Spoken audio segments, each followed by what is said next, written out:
Dr. Laura Jakubowski, and in this video I am going to demonstrate a hot filtration technique and decolorization that you might need to do during a recrystallization. I set up to perform a recrystallization as described in a previous video, but in this case, upon dissolving my sample, I noticed that there was a color in my sample.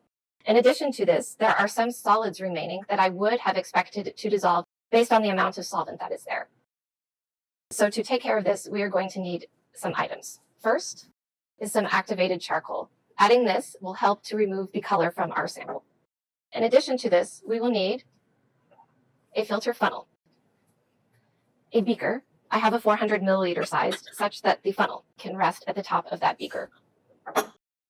We're also going to need a weighing boat and a metal spatula, a glass pipette and pipette bulb, metal tongs.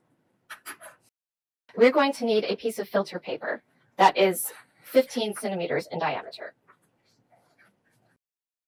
a magnetic stir bar retriever, a piece of wire gauze, and a watch glass.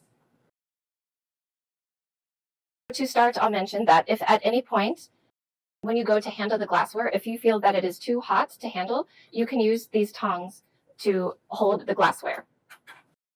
Next, we are going to be doing the filtration through a piece of fluted filter paper. To flute it, you will need to fold it several times. You start by folding it in half. You will fold that half and half again, and fold it in half 2 more times.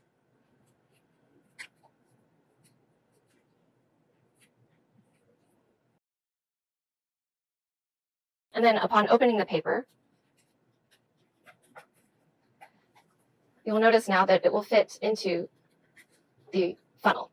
So next, in order to do the filtration, we're going to pour our solution once it's ready through this filter paper and into the beaker. If this beaker were cold, we would risk having the solid that's in the solution, those crystals come crashing out.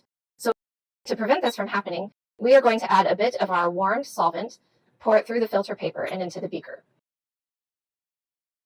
So in pouring this water through as well, this acts to help the filter paper stick nicely in the funnel.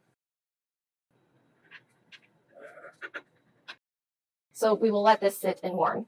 And in the meantime, I'm going to take a bit of the activated charcoal.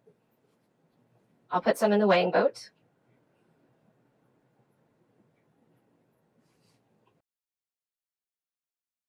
And I'm going to use the metal spatula just to transfer a small amount.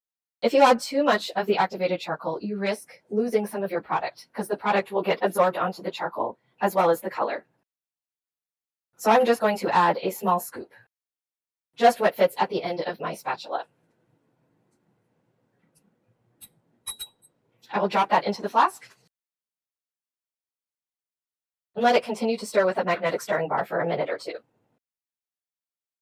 I can swirl as well to help distribute the charcoal.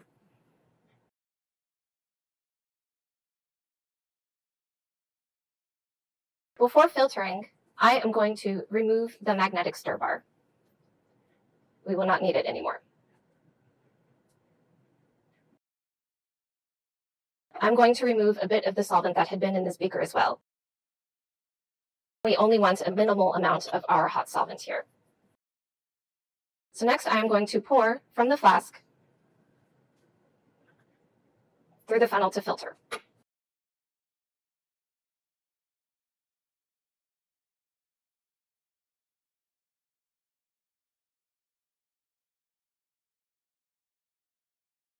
I'll check to be sure I get all of the liquid poured over.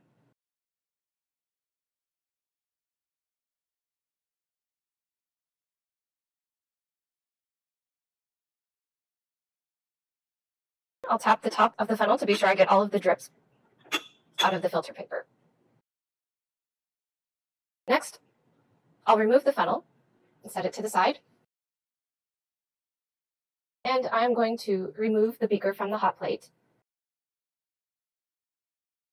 and keep it covered with a watch glass.